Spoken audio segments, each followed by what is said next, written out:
All right, welcome to the third AP Psychology Cramathon session, Reloaded. Today we're going to talk about things from Unit 8 through 11. All right, so first of all, what is the evolutionary perspective on motivation? Well, that says that you're motivated to engage in behaviors that will actually maximize your genetic fitness. All right. Um, the For number 2, what is the psychodynamic or psychoanalytic perspective on motivation? Well, there's Eros, Eros, and uh, Thanatos with Thanatos. And what those are there are two drives that you have. They're life and death. So Eros is life, and the other one is death. They help you to survive and prevent destruction. It's similar to instincts, but it's unconscious. Just like everything with this perspective is all about the unconscious. All right, number 3, what is the behaviorist perspective on motivation? Well, the behaviorist perspective deals again with drives, and they're learned and unlearned with incentives. So this would be like your drive theory, all right, that says you have a physiological uh, need that's unlearned, and that's to maintain homeostasis. All right, you have primary um, drives such as hunger and thirst, and some secondary drives, which are based on like operant and classical conditioning, incentives, um, and those secondary drives are things that are learned. What is the cognitive perspective on motivation? Is there's an expectancy or value uh, theory. It's probably um, of occurrence of behavior, and it depends on the value or of the goal that you're setting. Um, it's based on your perception, basically. Um, so, like, if we talk about the Cougar dollars when we were doing things like that, that really only worked to motivate you if it had value for you. All right. So that would be the cognitive perspective. It's all about your mindset. All right. Which leads us to number 5, Maslow's hierarchy of needs. All right. All right, so here goes. So you have Maslow's hierarchy of needs. If you remember, that's the pyramid where it was all about that base. All right. I know it's really cheesy, but it'll help you to remember it. Um, so at the base is your physiological needs, followed by safety, love and belonging, esteem, and finally at the tip top of the pyramid, you have self-actualization. All right, so if you remember, you can't do anything else. You can't be a self-actualized person or focus on esteem or love needs if those physiological basic needs of like hunger and thirst are not met first. Think about that as when you come into class. All right, if you're having a hard time functioning throughout the day and you really like you can't take this test today. All right, maybe are you hungry? Is that need satisfied? Because how can I expect to get the other thing out of you if your primary needs are not met? And second to physiological is safety. If you don't feel safe, you're not going to perform well either. Um, Question 5.5, so it kind of goes with 5, is what is the Yerkes-Dodson curve? And I don't know why it's listed as 5.5, but it is. The Yerkes-Dodson curve is empirical research but, linking between arousal and performance, and it dictates that performance increases with physiological or mental arousal, but only up to a point. So that's where you get the curve. All right. What are the main theories of hunger? Well, you have drive reduction uh, and set point. All right, so drive reduction is, of course, like we talked about earlier, you have physiological need that you need to satisfy. All right, so you have, so you're thirsty. All right, you need to drink water. All right, you need to drink water. That's your physiological need to maintain homeostasis, which is just your body being well balanced. So you can survive. The drive that you have is thirst. You need to reduce your thirst. So drive reduction. Set point says that you have to maintain an optimum body weight. If you drop below your um your optimum body weight, your hypothalamus is going to tell you to eat, and it's going to lower your metabolic rate. And the opposite is if you're above your optimum, like your set body weight that you're supposed to be at, um, then it's going to tell you, like if you're above, like overweight, it's going to tell you, okay, well, the opposite, I'm going to tell you, your brain's going to tell you to eat less, and it's going to speed up your metabolism. And then if you think back to the parts of the brain, or the part of the brain that controls hunger, right? It's your hypothalamus. It controls that drive. There's two parts to the hypothalamus. Your lateral hypothalamus, that's what makes you feel hungry, right? So if the lateral part of the hypothalamus is damaged, you're not going to know when to eat, and you're basically going to starve to death. Whereas the ventromedial part of the hypothalamus is what makes you feel full. So if that part of the hypothalamus is damaged, um, then you're never going to feel full, and you're just going to keep eating until you burst. Basically, you're going to get really fat. All right. So these three theories are behind hunger, or two theories. And then also you have your like stomach starts to rumble, and you have hunger, like pangs as well. Um, 7, what causes obesity, and what causes other disorders? Well, obesity is generally caused by, um, most of the time, it's unhealthy eating habits. Sometimes it can be genetic. Um, and then you have and generally with genetics, it's because there's like a thyroid or a glandular problem, or metabolism runs a little slower. Um, so there's obesity. Other eating disorders are anorexia. That's where you refuse to eat. You're obsessed with your weight and being thin. Um, and generally, you'll starve yourself below 85% of what your body weight is like supposed to be. It's more common in women.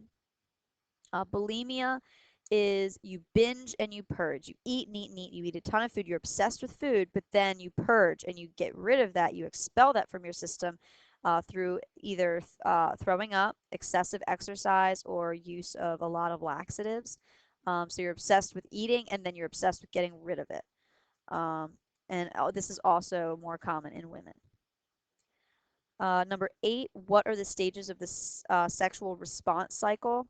Well, first you have excitement, right? That's where your heart rate increases, your skin gets real flushed, blood flow to the genitals starts to increase.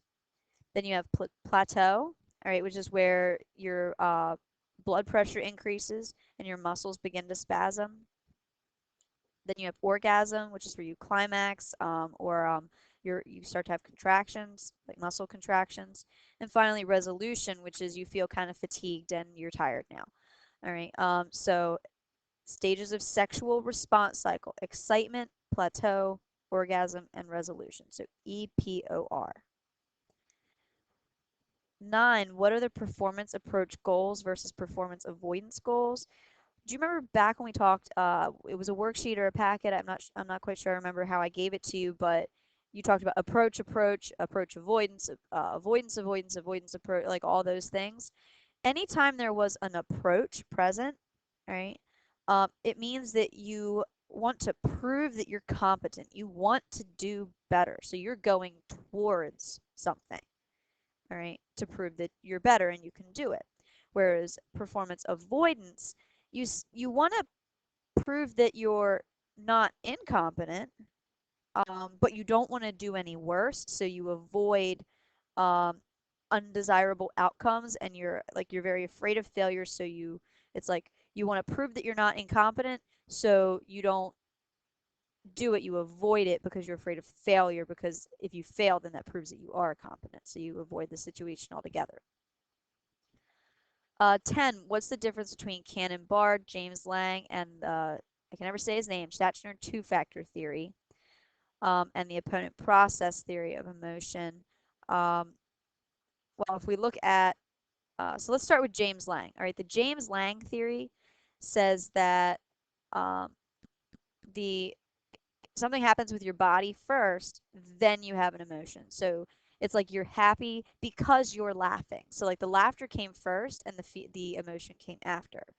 Um, the Cannon-Bard theory says that emotion comes before your action, and the two-factor theory um, says that you have a psychological and a cognitive part. So those two things happen at the same time. The physical um, thing and the emotion happen at the same time.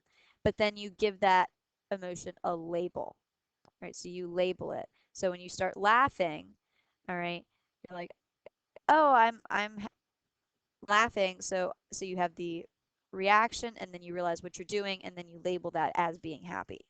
Because the emotion was there, you just label it as being happy after the fact, but the two are linked together. Um, what is positive affect and negative affect? Basically, affect means show of emotions. All right, so if it's positive, it means that those are like positive emotions, like happy, and negative affect. They're the emotions that we tend to think are more negative, like they have to do with a poor self-concept sometimes. Emotions like anger, disgust, fear, guilt, things like that have a negative affect, which actually leads me to question 12. What are the universal emotions? I believe we did a psych sim on this, where you looked at all the different emotions that were universal, no matter what culture, no matter what age. You can figure out these emotions from people without any words or anything. So the universal emotions are disgust, sadness, happiness, fear, anger, and surprise. And if you think about it, out of these 6 emotions here, these universal emotions, 4 out of 6 of them have negative affect. Right? They're the negative ones. Only 2 have positive affect. Um, 13, what is the psychodynamic perspective on emotion? Well, just like anything psychodynamic or psychoanalytic, it's all unconscious. That's all you got to know. It's unconscious. 14, what's the evolutionary perspective on emotion?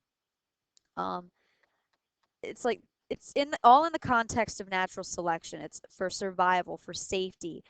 It deals with key survival issues. So you learn to read people's emotions because hey, that depends on your survival. If you think about it, you're talking to your friend, you see all of a sudden they look surprised. They don't need to say anything.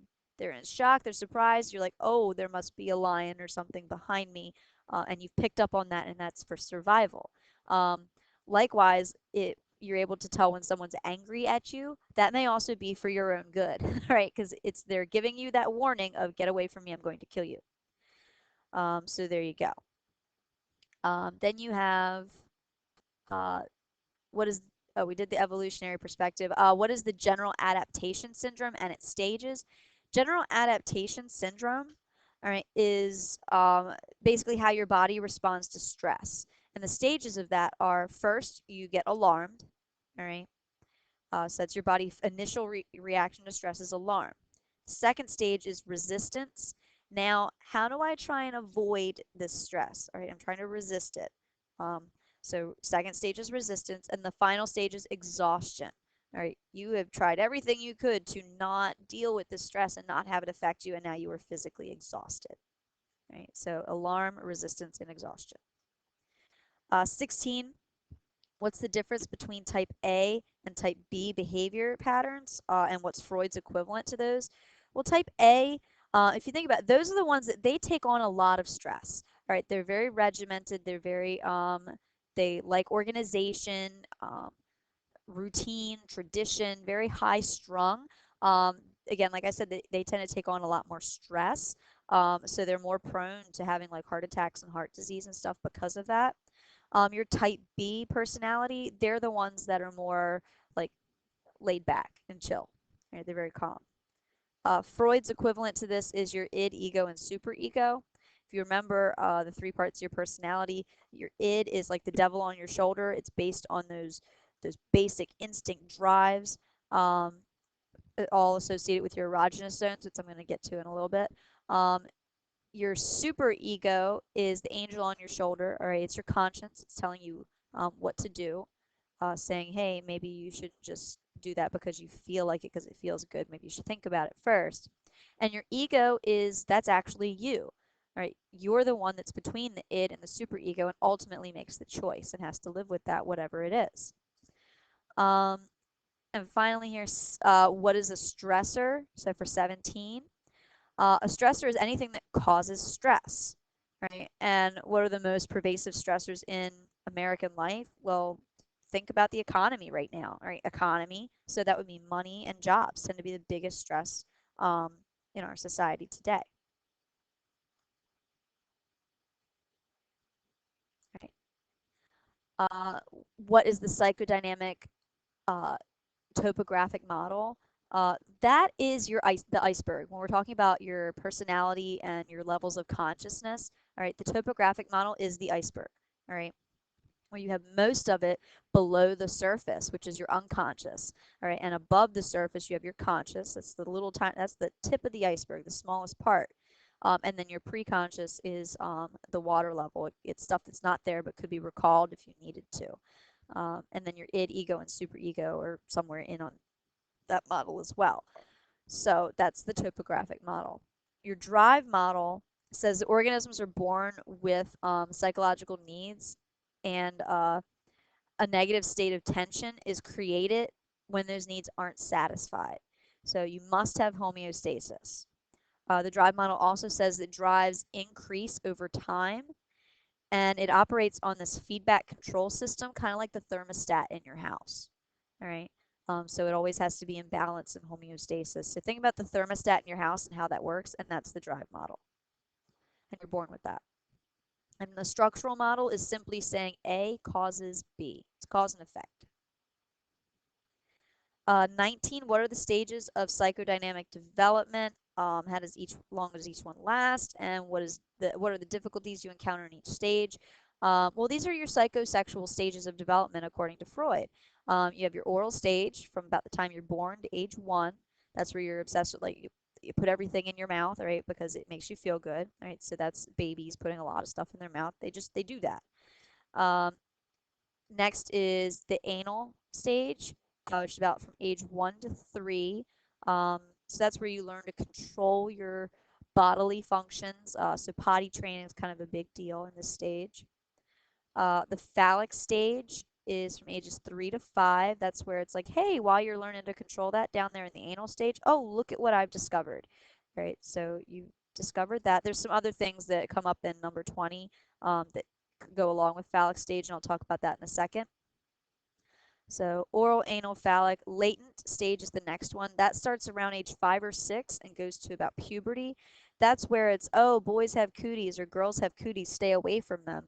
And what you're doing is according to Freud, you're suppressing your sexual feelings and urges for the opposite sex. All right, you don't want to feel it, so you distance yourself from them and you only associate with your own sex.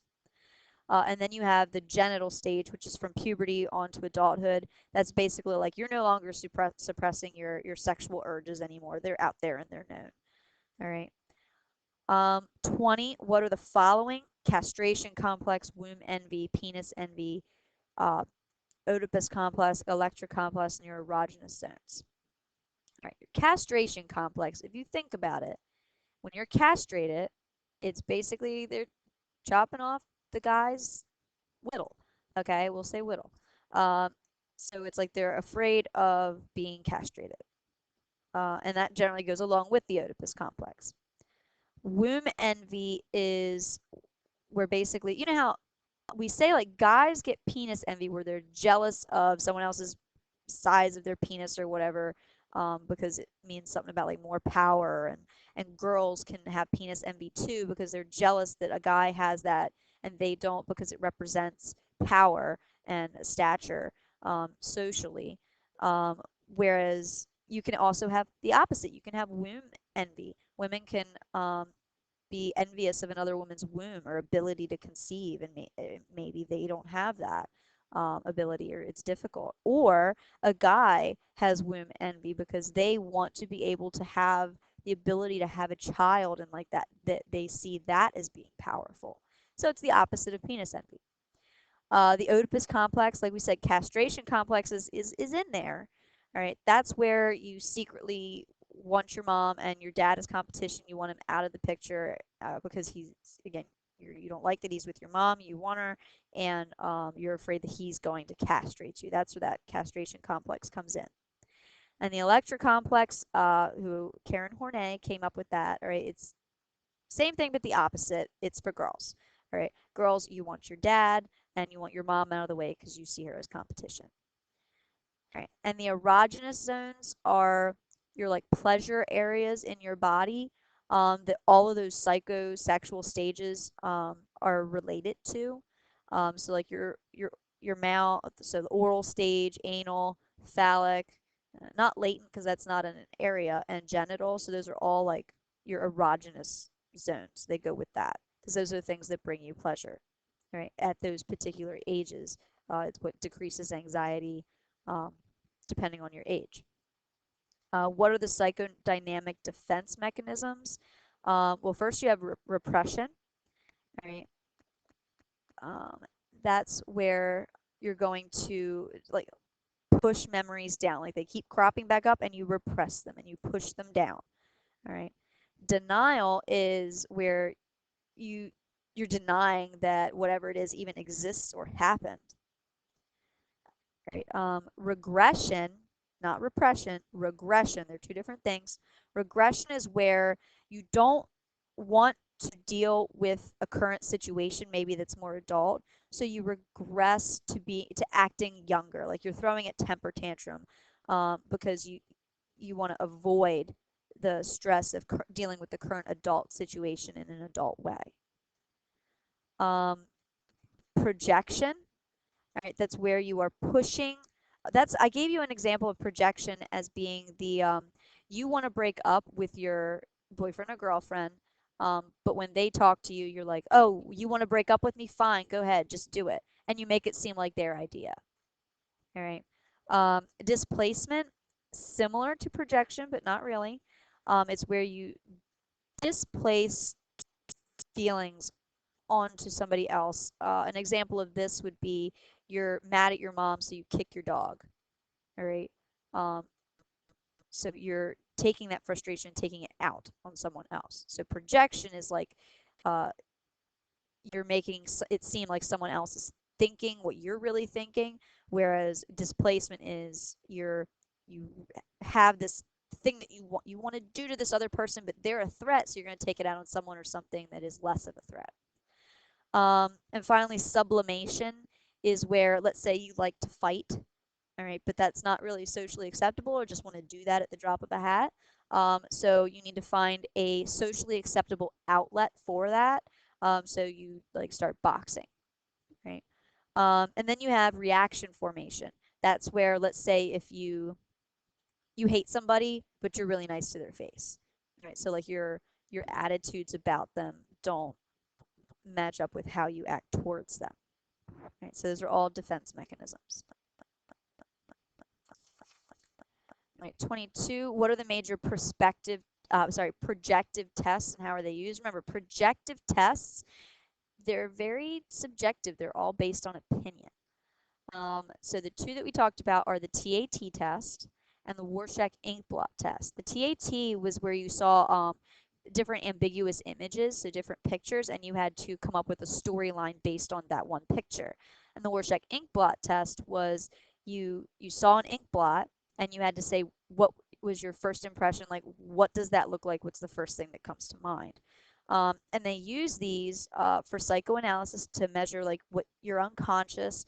It's all part of free association because it's quick, first thing that comes to mind. Um, some criticisms of that though, if you think back to when we took some of these tests in class, um, they weren't, you're like, this isn't accurate at all. Or when you resubmitted or did it several times, it gave you a different result. All right. That's, again, because they're so subjective. Every different psychoanalyst you go to is going to have a different take on what your opinion is. Their opinion is always going to be different about your opinion. All right. There's no concrete evidence. 23, what's the main cognitive social theory of personality? This basically says that different factors, including environment and social modeling, influence your development. Right? So it's no any one factor. It's a mixture of cognitive and social and environmental and all these other factors uh, shape who you are. So your locus of control go here. So your internal locus of control being like you're very self-motivated, and your external locus of control being that you rely on other things to motivate you. So that's all part of social cognitive or cognitive social. Um, 24, what are the main trait theories? Um, And what's the main criticism about the trait theory? Well, trait theory is basically, how do I say, your personality traits. It's stable characteristics composed of broad dispositions, right? That's the definition I'm giving it without using the word trait in the definition. Now, a criticism of this is that it doesn't account for other factors such as what is going on in your unconscious. What are some outside um, factors that can factor into your personality, like what's going on socially with your environment, what's going on genetically. It's simply saying, oh, this is your personality traits. You're like this because you are. All right. And it doesn't account for why. And finally here, 25, what is Rogers' person-centered approach to personality, and how does it use the language of the humanistic perspective? Um, well, it's basically just like how person-centered therapy, when we get to Unit 13, person-centered approach to personality, same kind of thing. It's all about self-concept. Um, and using self-concept, that in itself is a humanistic term, because self uh, is humanistic. It means inner personality. It's all about your self-image. And does your self-image match what your ideal self is? Um, if it so then you have self-worth and positive regard and all those things that go into that as well. So that's how it matches up with the humanistic perspective. All right. All right. So what I'm going to ask you to do here is kind of take a little break. All right, pause the video and just let all this sink in, review what you wrote down, make sure that it's clear and it makes sense. If anything doesn't, be sure to ask me in class or sometime before your AP exam so I can clarify some things for you. All right, so pause here, take a quick break, grab a bite to eat, and come back.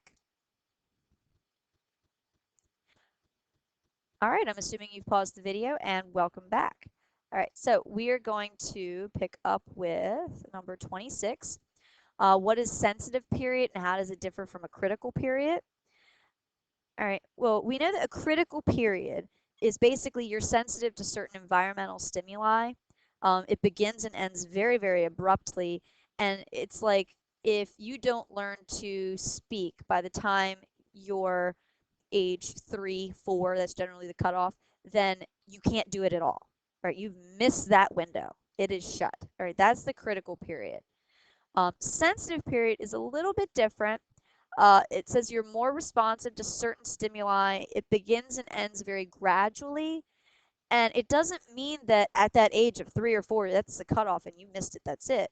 No, sensitive period says that that's the period of time where you have the maximum sensitivity for that type of thing. Not that you can't do it later, but that was like the best time, but not the only time. 27, what's the difference between views of development that rely on stages versus those that rely that are continuous? This is kind of like nature versus nurture, because if you notice, when we go over all these different stages of development, they tend to overlap. Some of the ages aren't always concrete. Who's to say when we stop developing? Don't we always continue to develop in some way? Um, so there you go. So you have like Piaget, who I'm going to talk about in a minute, who puts pretty concrete ages with things. And then you have Kohlberg with moral reasoning, who says there is no age limit, you're always growing. Um, so things like that. Where was I? 28. What types of studies are used when examining development, and which ideally would be the best type of study to use? Well, case studies and longitudinal studies. All right, case studies like Genie, right, where you're going to study one person over a lengthy period of time to see how they grow and develop.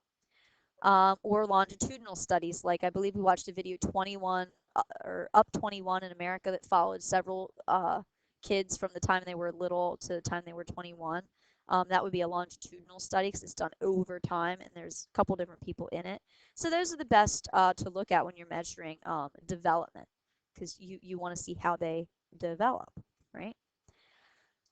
29, what are the physical stages of prenatal development, infancy, childhood, and adolescence, of adult and aging?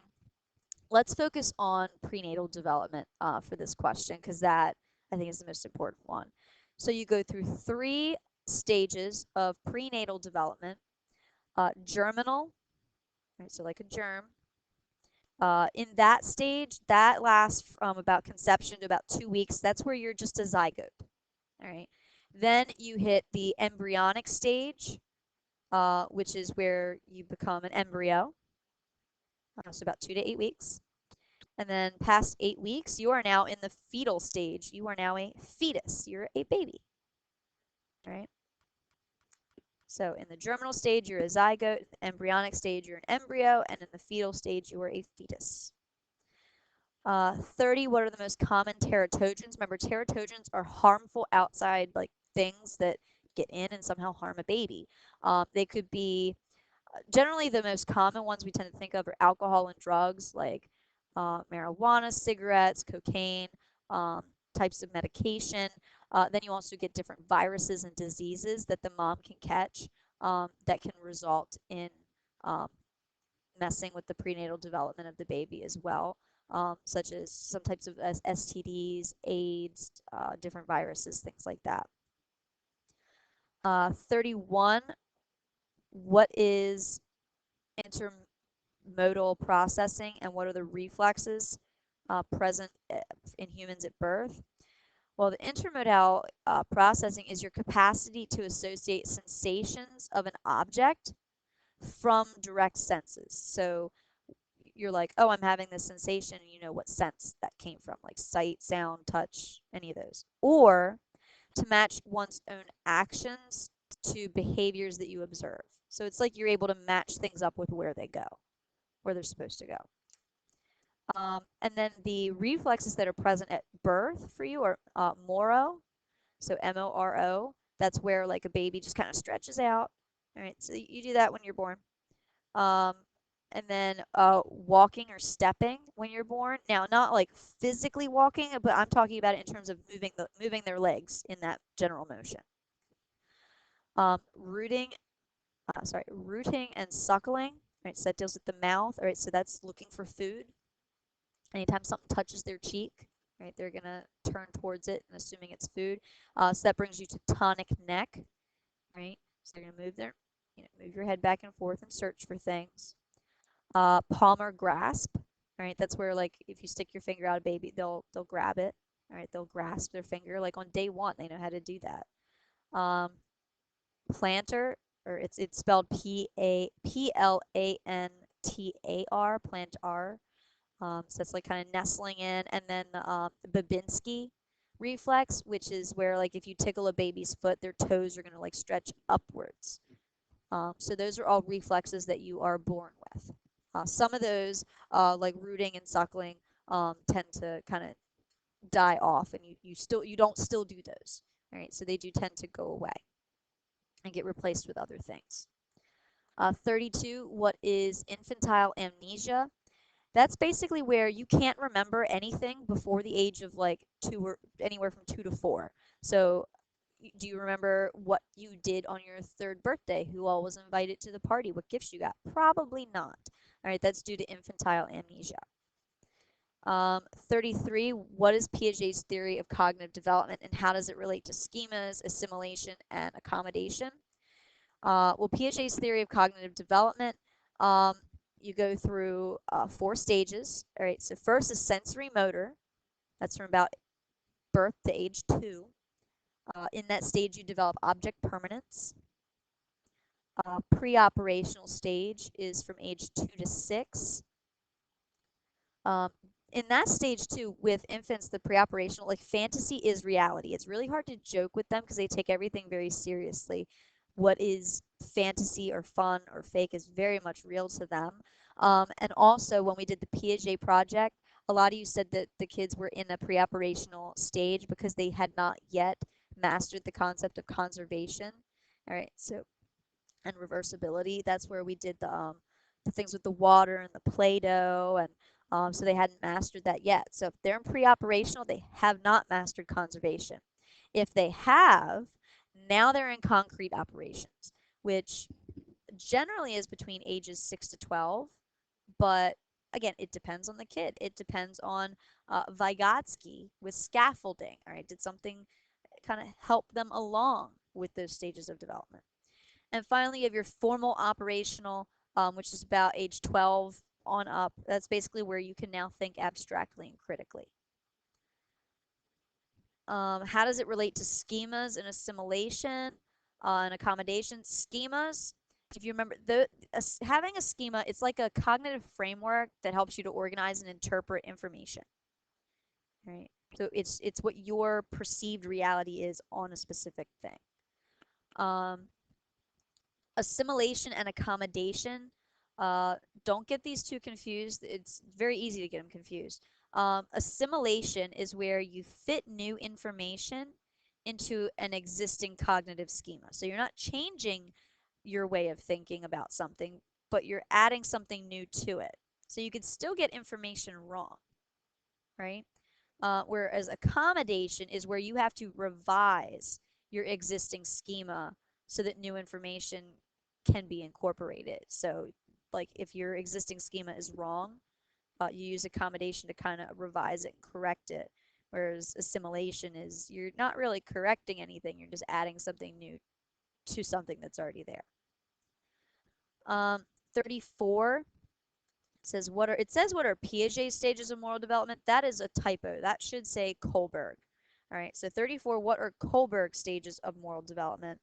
Um, and Kohlberg's stages are you have your you have your pre-conventional, which that's like you base what's right and wrong based off if you're going to get punished or not. All right, so it's all about you're going to do it, all right, as long as there's no punishment. If there's a punishment, you're not doing it. Conventional, that's where rules are rules. All right, you're going to follow them because that's the rule or that's what society says. And usually, if society says do this, it's because it is the rule to begin with, because who sets the rules? Society. Um, then you have your post conventional, which is your morals are based on, well, just that, what you think is right and wrong, regardless of what the rules are, regardless of what other people think, and regardless of if there's a punishment. Do you personally think that that is the right thing to do? All right. So and so's dying because they need their medication, they can't afford to go to the doctor to get it, so you steal it. All right. You know you're going to get in trouble with the law. All right. You're going to get punished. You know it's against the law, and people will probably look down on you for it because you broke it. But in your mind, it was the right thing to do. Right? So that would be post-conventional. And Kohlberg argues that majority of people don't actually reach this stage. He didn't put any ages on here, but he did say that you can't reach the only thing Kohlberg said is you can't reach post-conventional until you're at age 12 because you don't stop cognitively developing till age 12, so you can't advance to that level morally until after that point. But he still says that most people don't, in his mind, reach that level. Um, let's see. Oh, and uh, Gilligan down here, that person said that Kohlberg based his whole thing with moral development off of boys, and that didn't account for how girls develop morally. That the way he says we develop our morals is that's all for a guy, right? Not for a girl. So that's what Gilligan said. Um, 35, it kind of gets cut off here at the bottom, but hopefully you have the packet so you can see it. It said, what did Erikson add to the field of development? Well, Erikson added his own stages of development, and he said that all stages of development are marked by some type of crisis. All right. So first you have your trust versus mistrust, which that's in infancy.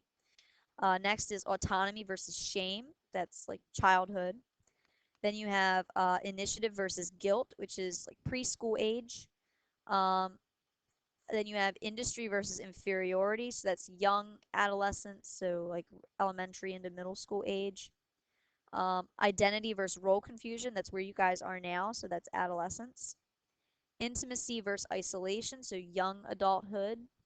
Uh, Generativity versus stagnation. So middle adulthood. That's your midlife crisis. And finally, integrity versus despair. And you'll get there when you're old, right? In old age. Now, again, he said that each stage is marked by a crisis, and you cannot move on to the next stage until that crisis has been resolved. So right now, in your teenage years, if you're in identity versus role confusion, if you're confused about your identity and your role and still trying to figure out who you are, you're not going to reach the intimacy versus isolation stage until you have figured out that and really found your identity. Um, Moving on to the last bit. 36. How does cognition change as people get older, and what's the difference between fluid and crystallized intelligence? How does cognition change as people get older? Well, um, neurons don't fire as fast, right? So it takes you a lot longer to think of things, right? So your reaction time and just answering questions and things like that takes you longer. The difference between fluid and crystallized. Well, fluid memory, that's like things that you learn how to do, right? That you need to learn through like school and stuff like that, like problem solving and all that stuff. Fluid intelligence it peaks in your adolescent years and will continue to grow until you hit like somewhere in your 30s, and then it's going to start to go downhill, right? And you're going to start to lose that. All right, so you lose fluid intelligence as you get older. But crystallized intelligence keeps growing and does not ever decrease. Crystallized intelligence is like your past experiences, right? Things that you learn them, but it's not like a skill that you learn. It's what you learn through experience.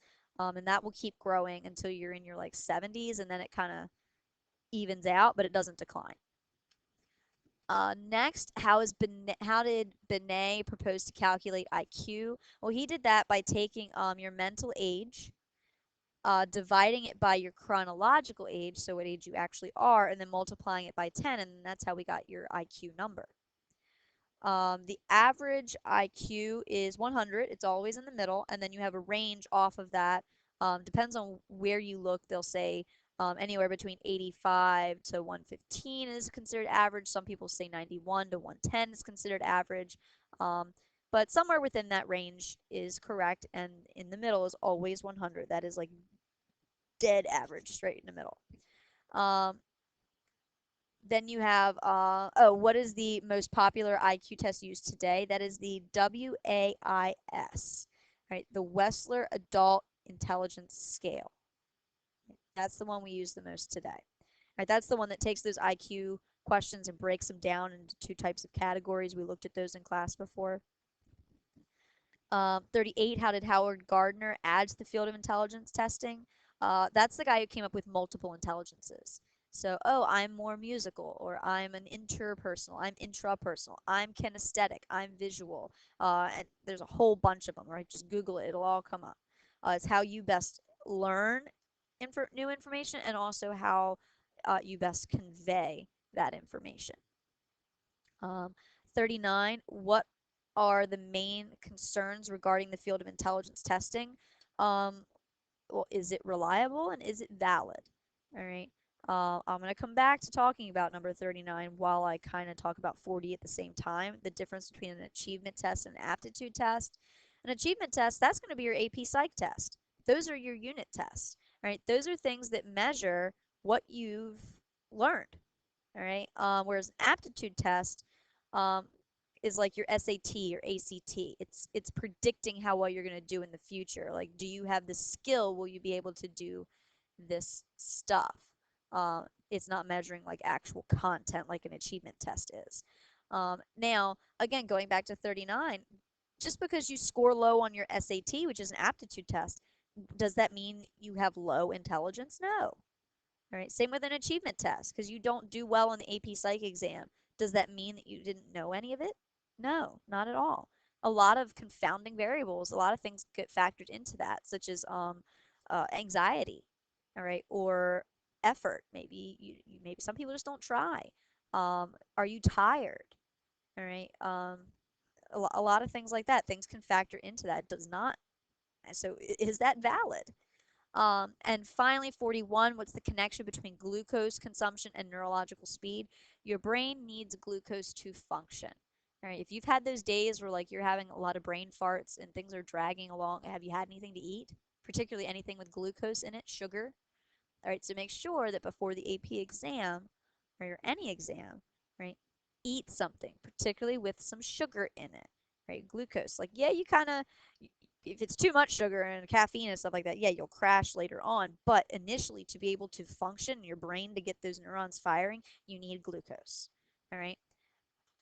All right. So that is everything I've got for this part of the review. I'll catch you guys later for the next review.